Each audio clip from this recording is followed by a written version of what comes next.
तर आज आपण भेट देत आहोत मराठा साम्राज्याच्या हृदयाच्या एकदम जवळच्या किल्ल्याला. अर्थातच मराठी साम्राज्याचे दैवत शिवाजी महाराजांचा जन्मस्थान, तो म्हणजे जुन्नर तालुक्यात वसलेला शिवनेरी किल्ला.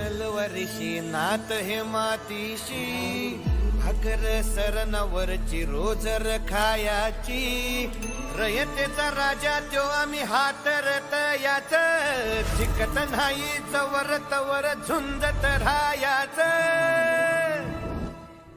तर पहाटे 6:30ला उठून आपला मित्र विकास ह्याच्यासोबत आपण चांदणी चौकापर्यंत आलो, कारण तिथे बाकीचे आपले 9 मित्र येणार होते, त्यासाठी आपण थांबलो होतो. तर ते आल्यानंतर त्यांच्यासोबत आपण निघालो पुढच्या प्रवासासाठी. आणि त्या दिवशी 26 जानेवारी होता, त्यासाठी आपण पेढे वाटप केले. तुमच्या असते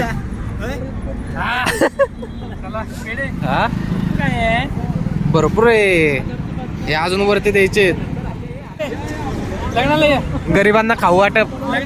तर 109 किलोमीटर प्रवास करून आपण शिवनेरीच्या पायथ्यापाशी पोहोचलो. तर शिवनेरीच्या पायथ्यापासून आपल्याला जुन्नर तालुक्यातील निसर्गाचं अद्भुत असं दर्शन भेटलं आणि पुढे आपण शिवनेरी किल्ल्याकडे प्रस्थान केले. प्रवेशद्वारापाशी आपली ओळख देऊन आपण निघालो पुढे. किल्ला चढताना आपल्याला इथे छोटी छोटी लेकरं सुद्धा दिसली, ते पाहून त्यांचं एक वेगळंच कौतुक होतं. तर मुख्य किल्ल्याची टोक येईपर्यंत टोटल आपल्याला 7 दरवाजे पाहायला मिळतात आणि वरती जाताना आपल्याला सुंदर असे बाग बगीचे पाहायला पण मिळतात. इथे प्रामुख्याने मोठे असे दरवाजे म्हणजे हत्ती दरवाजा, मेना दरवाजा आणि कुलूप दरवाजा असे 3 मोठे दरवाजे आपल्याला इथं पाहायला मिळतात. इथल्या अंबरखान्याची स्थिती सुद्धा आपल्याला जशीच्या तशी पाहायला मिळते. धान्य कोठार इथे वर जाताना भरपूर अशा प्रकारचे झाडे आपल्याला पाहायला मिळतात. अर्थातच निसर्गाचं उत्तम असं संवर्धन इथं आपल्याला पाहायला मिळतं. आणि वरती पोहोचल्यानंतर आपल्याला सुंदर असे नजारे पाहायला मिळाले.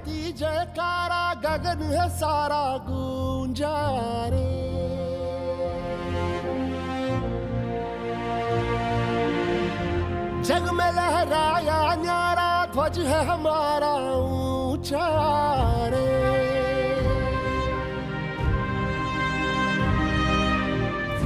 हम वो योद्धा वो निडर हम जो भी दिशा में जाए, सारे पथ चरण छुए और पर्वत शीस नवाए. रास्ते से हट जाए नदियां हो के हवाए, हम है जियाले जीतने को हम रण में उतरते हैं, हम सूरज है अंत हमी रातों का करते हैं. इथे वरती आल्यानंतर किल्ल्याच्या मागच्या बाजूला कडेलोटचं एक ठिकाण आहे. इथून गुन्हेगारांना शिक्षा दिली जायची. इथून आपल्याला चित्तथरारक असा नजारा पाहायला मिळतो.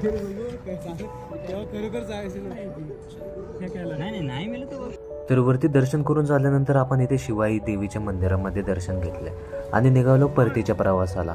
तर व्हिडिओ कसा वाटला कमेंटमध्ये नक्की सांगा आणि चॅनलला सबस्क्राईब करायला विसरू नका, कारण हा आपला प्रवास कायम असाच सुरू राहील.